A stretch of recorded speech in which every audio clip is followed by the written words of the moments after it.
I just completed my first ever hike with my wife, and as first time hikers, we took on one of Albania's most iconic trails, the Theth Valbona hike, which is known as the Accursed Mountains. In Albania, it is known as Shkodër due to its old legends, extreme terrain, and its remote and harsh nature. In this video, I will be sharing our full experience as beginners, what to expect, whether this hike is worth it, and the key do's and don'ts you need to know before taking on this adventure. I will cover everything from getting to Theth from Shkodër, the full hike to Valbona, taking the Komani Lake ferry, and returning to Shkodër or even Tirana. This is going to be a detailed guide, so make sure to use the time chapters if you are looking for specific information. And if you find this video helpful, please hit that like button so it reaches more travelers planning the Theth Valbona adventure. Now let's begin.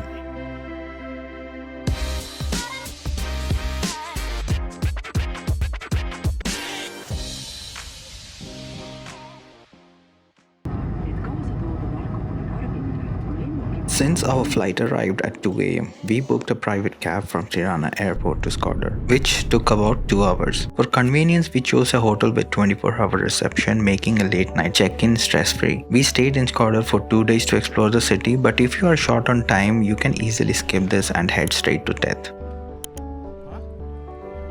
Buses to Theth usually depart at 7 am and 2 pm, so you can plan based on your schedule. We booked the 7 am bus and the pickup point was right in front of Hotel Rozafa, which is 10 steps away from the hotel we stayed at. There are multiple bus operators for this route, with the most popular being Ferry Berisha and the Albanian Bus Company. Links are in the description. If you're traveling solo and haven't pre-booked, don't worry, just show up at this spot early and you will find some person shouting for Theth and you might be able to grab a vacant seat on one of the buses. It's common practice and operators often accommodate last-minute travelers if space is available. We are now en route to Theth. The drive usually takes about 2 hours, but in reality with a few short breaks along the way, expect it to take a bit longer. Honestly, the journey itself feels like an adventure. The roads are insanely smooth for a mountain route, and as you get closer to Theth, the scenery becomes absolutely breathtaking. Those sharp mountain curves open up to some of the most stunning postcard-worthy views you will see in Albania. It really sets the tone for the hike ahead.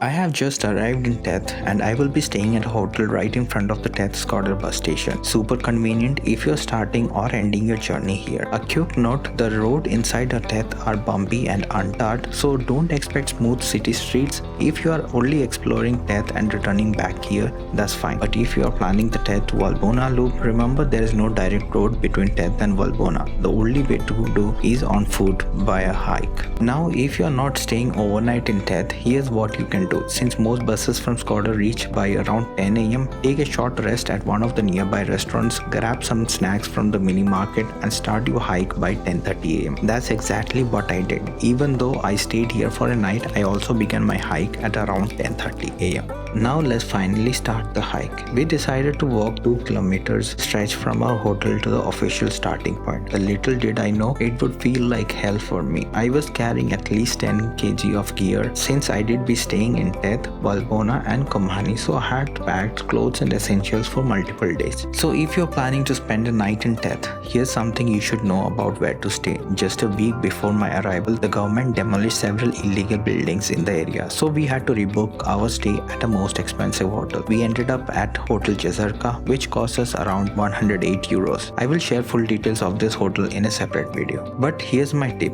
If you're here specifically for Theth Valbona hike, it's much better to stay closer to the center of the Theth Valley, because from where I stayed, the distance to the starting point of the hike was around 2 km uphill. The stretch is extremely tough if you're carrying a heavy rucksack. Imagine walking uphill under direct sunlight with barely any breeze. You will be panting and exhausted even before the actual hike begins. And I'm going from Theth to Valbonë. The best options, take a local taxi. For around 10 euros, they will drop you directly at the starting point of the trail. Trust me, this saves you both time and energy. Even professional hikers I met along the way were taking several breaks just on that uphill stretch before the starting point. It's worth the ride. We are taking taxi to the main center. So you can do the same taxi up to Valbonë trek. If you're wondering what else you can do in Theth beyond the hike, don't worry, I got you covered. More detailed video about exploring Theth, including attractions, things to do and how to plan your time here will be uploaded separately, so stay tuned for that.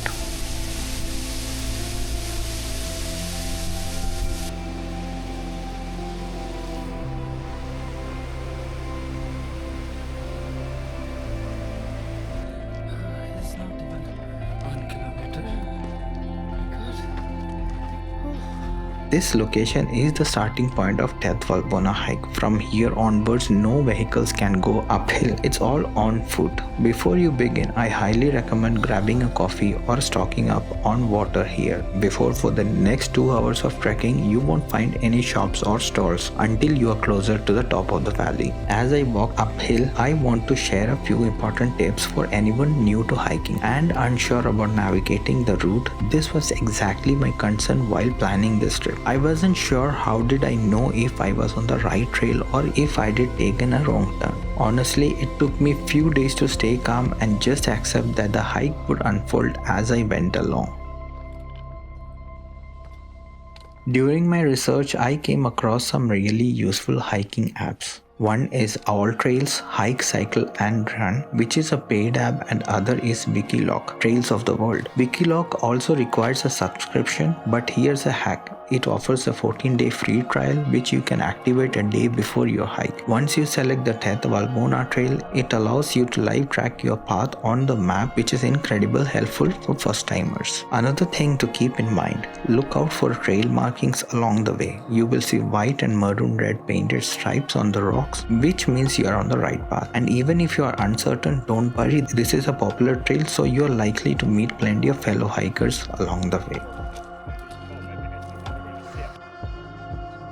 If you have made to this cafe, thank God, because this is a perfect spot to take a break. You can grab a coffee, sit down and have some food if you need it. I was still pretty full, so I didn't buy anything here. But there is one very important thing to know. This is your last chance to get free glacier water. You can refill your bottles here for free, but after this point you won't find any more free water sources along the trail. The next cafe you will encounter is at the famous Instagram worthy viewpoint, but there everything including water is chargeable. Take a moment here, listen to the sound of the water bubbling up from the bottle. It's so refreshing and calming, a small but beautiful part of this hike. Another interesting service at this cafe is that you can book luggage transport for Valbona side. If you are carrying too much gear or heavy bags, they can arrange for donkeys or horses to carry your luggage to your preferred location in Valbona. From what I heard, this service costs between 100 euros to 150 euros. You can actually see some of these donkeys in action later in the video, so keep watching.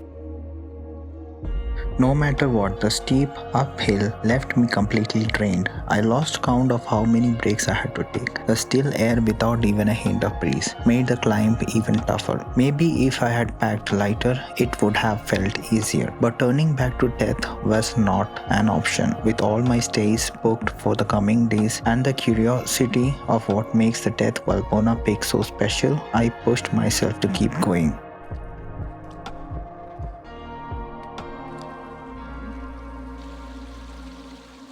And here I am at Bar Cafe, which you might have read a lot of mixed reviews about. Personally, I think this spot is beautifully located and it feels like a well-earned break after the climb. Here, you can grab a coffee or even a chilled beer, cooled naturally by the glacial spring water nearby. They also have a very clean washroom, but it's only for the customers. One thing to note, unlike the first cafe, you won't find free running spring water here. You will need to buy bottled drinking water, and yes, the prices are higher than what you did pay down in the towns. Some people complain about in the reviews, but honestly, when you are up here, you will understand why keeping a place like this running at this altitude isn't easy, so the pricing feels justified. From this point onward, you won't find any cafes or water refill spots until you reach the valley on the downhill side. So if you need water or snacks, stock up here. Now let me show you some of the stunning views from this spot.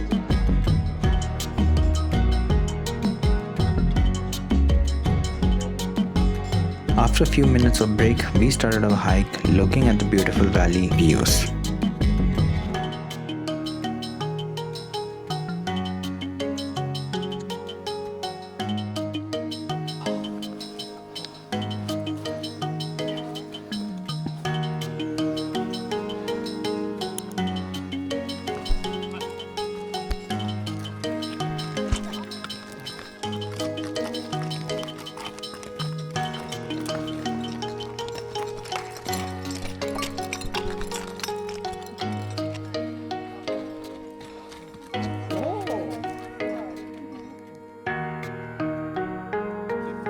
Along the hike, we came across patches of wild strawberries. Some fellow hikers were picking them and kindly offered us a few, and they turned out to be surprisingly sweet. This whole area is dotted with strawberries, so if you are up for a little treat along the way, you will definitely find some here.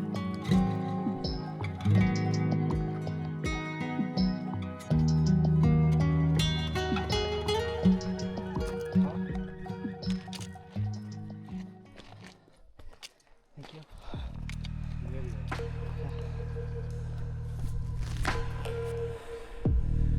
Oh, हवा आ रहा है. अच्छा है इसको.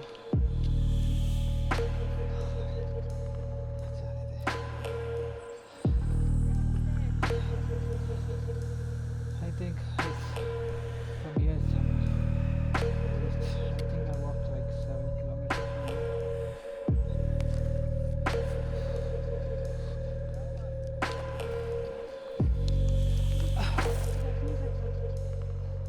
Just a few steps before the peak, the path turns dangerous and slippery, broken sections where one wrong step could send you tumbling down the mountain. So, if you are here, be cautious.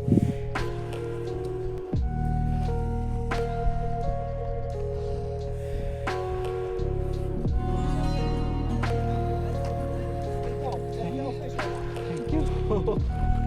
Finally, after a grueling steep climb on the Theth side of the valley, I made it to the top of the peak. And let me tell you, view from here is absolutely surreal. From this point, you can see both Theth and Valbona valleys stretching out on either side. It feels like standing at the edge of the two worlds. But a word of caution, this spot is very steep and exposed. One wrong step could be fatal. So move carefully, especially with the strong winds that whip across the ridge. Still, this is a moment worth savoring. I took a few photos here with the Albanian flag proudly waving in the wind, a symbol of achievement after conquering what felt at times like an impossible challenge. Honestly, this hike really pushed me. I took multiple breaks along the way, mostly because of the heavy gear I was carrying, and by the time I reached here, I was too exhausted to even climb the last few meters up to the rock for the classic photo spot. But with my heart pounding and a little fear, I still managed to fly my drone to capture these incredible views. Trust me,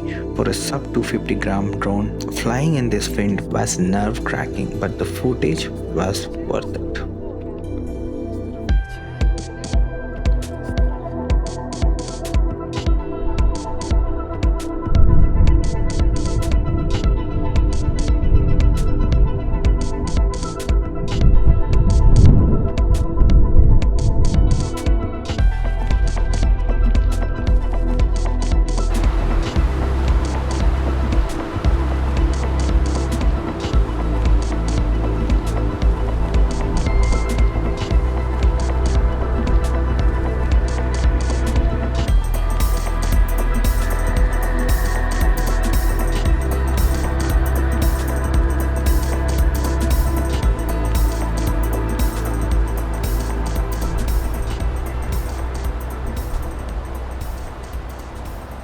From here, the path leading to Valbona Valley begins on the other side. At first glance, it's narrow and unrecognizable, but don't worry, this is the right way down. Thankfully, the trails from here is mostly downhill, which makes it much easier for the hikers compared to the uphill climb we just completed. However, in our case, we had to walk slowly because my wife was wearing a regular running shoes that don't provide much grip on these rocky paths. If you're wearing proper hiking boots, the downhill section is far more manageable. Still, with the heavy gear I was carrying, I could really feel the strain, and let me tell you, it's a long way down to the valley you see from up here.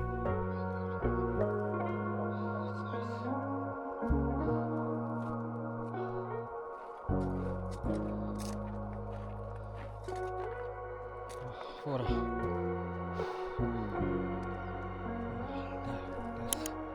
I think you can see.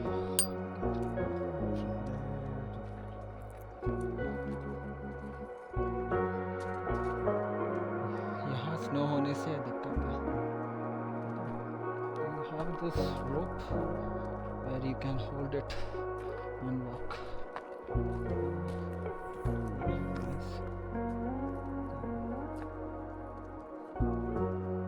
As we continued hiking along the downhill route, the trail opened up into stretches of flat terrain shaded by coniferous trees. It felt like such a relief after rocky climb earlier. The path here is fairly easy to walk. Sorry, that's the first time hike for me. I think it was amazing.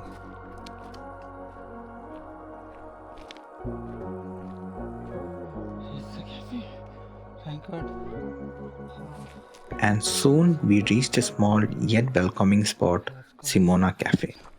This cafe is a lifesaver. If you are running low on energy or water, free running spring water is available, and you can even set up camp beside the cafe if you're carrying camping gears. Personally, I was so relieved to see this place because my drinking water had run out a while back. You can refill your bottles for free, but if you want to sit and rest, you need to be a customer. As usual, my wife suggested we should take a short break, so she ordered an ice cold frappe. It cost 300 lek, and while some people reviewing this place as being pricier than other mountain cafes, it's really just about 50 lakh baht. Nothing unreasonable considering the location, and honestly this was the best frappe I had in entire Albania trip. Smooth, perfectly chilled, and exactly what I needed at that moment.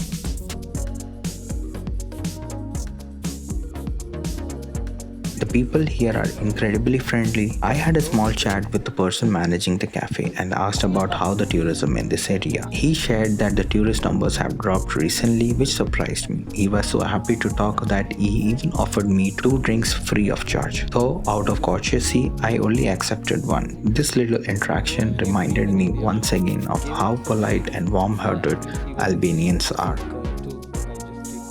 After leaving Simoni Café, the trail becomes steeper, but fortunately there are well-placed steps along the path to help with the footing. That said, these steps can be slippery, especially if you are not wearing the right shoes. So make sure you are in the proper hiking boots. The views along this stretch are absolutely majestic and make the effort worth it. From here, it took us about another hour of walking to reach to the next viewpoint, and trust me, the scenery just keeps getting better. One important tip: if you are starting the hike from Valbona towards Theth, this section can get especially tricky during even light rain. The path here is mostly dirt with few rocks, making it slippery and unstable when wet. So good footwear is essential. After walking for what felt like an endless hours, we finally reached the near of the end of the trail, or at least what I thought was the end. I started noticing signs and symbols painted on trees pointing towards taxis and nearby stays. After walking for what felt like endless hours, we finally reached the end of the trail, or at least what I thought was the end. I started noticing signs and symbols painted on trees pointing towards the taxis and nearby stays.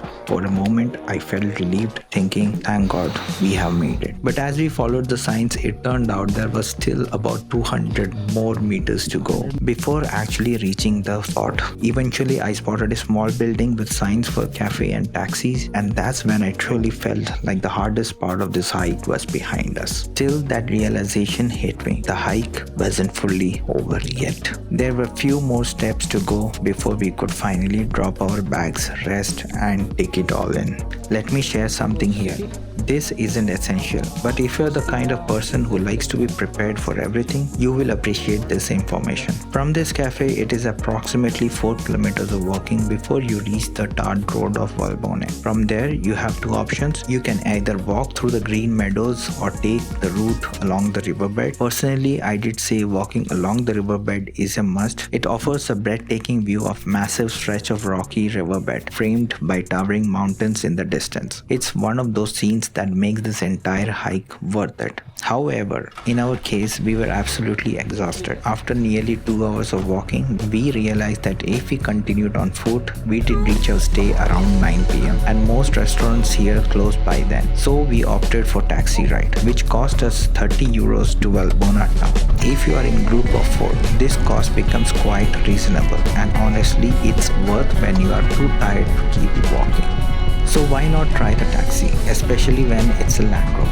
I had never been in one before, and though this one was clearly old and well used, I honestly didn't care. The ride itself was an experience. As we drove across the vast riverbed, I could not help but imagine how strenuous it would have been to walk this stretch after such a long hike. But from the car, I could truly appreciate it. A wide, flat expanse of rocks within mountains in the distance, and a scene that felt almost otherworldly. And here's something important to note. And if you're starting the hike from Valbona towards Theth, you will need to walk at least 5 kilometers from Valbona center just to reach the starting point at the cafe where I took the taxi. Keep that in mind when planning your route. It's a long approach before the actual hike even begins. By the time we arrived, it was already 7 p.m., which meant staying overnight in Valbona was the only option. If you have pre-booked a hotel, they can easily arrange a taxi or transport to take you directly from the trail's endpoint to your accommodation. A huge relief after such a long day.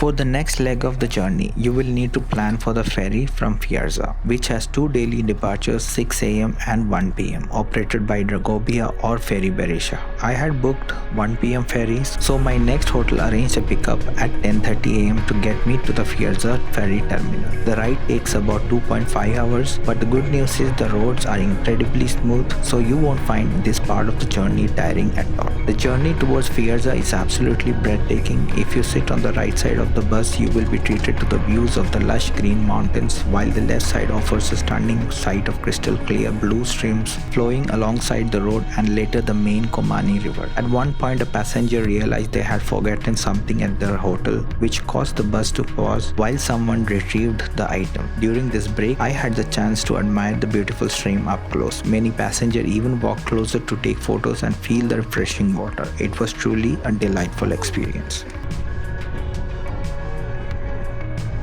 We arrived at Fierza ferry terminal, where our boat for Komani Lake cruise was already docked. The departure was scheduled for 1 pm, giving us some time to relax, enjoy the surroundings, and grab a few drinks from the small restaurant at the terminal. There is plenty of parking available here, which is convenient if you are arriving by car. Soon we decided to board the ferry. At first glance, I was a bit skeptical. The boat didn't look like the large ferry ships I have seen elsewhere, and I have wondered how it could accommodate both vehicles and passengers at the same time. But then again, this service has been running for years and clearly they know what they are doing. Interestingly, this ferry operates only once a day. There is also another service called Dragobia, which might not carry vehicles, but I am not entirely sure. It's best to check directly with the operator if that's important for your plans. My stop would be at 5-Steenet Hotel, which is conveniently run by Ferry Berisha itself, meaning the ferry drops you right at the hotel stop. For those staying at other accommodations along Komani Lake, you will likely need to take a smaller boat from the main Komani ferry,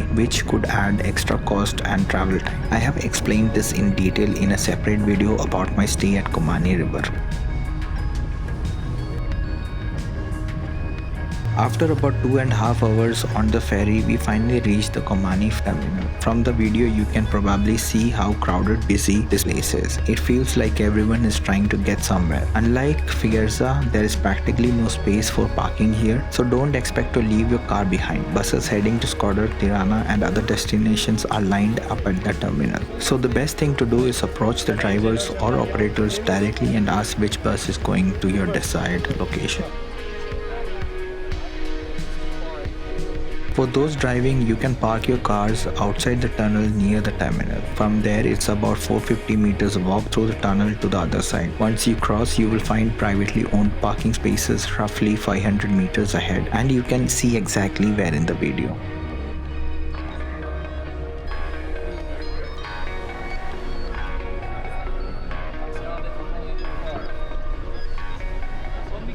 And with that, we completed entire loop of our hike and returned to the bus, heading back to Shkodër. If you are traveling onward, you can also catch buses to Tirana from here. Since we left our luggages at the hotel in Shkodër, we had no choice but to return there for the night. Tomorrow we will continue our Albania trip with the rented car, and in another video I will share my full experience of renting a car in Albania and what it's like to go on a road trip here. For now, sit back and enjoy this road view from Koman to Shkodër. Quick heads up, the road from Koman to Shkodër is in pretty rough shape. There's ongoing work to widen and tar it, so hopefully within the next couple of years it will be fully fixed and much smoother. That's all for today's journey. If you found this video informative, don't forget to hit the like button, subscribe, and keep supporting the channel. See you in the next video.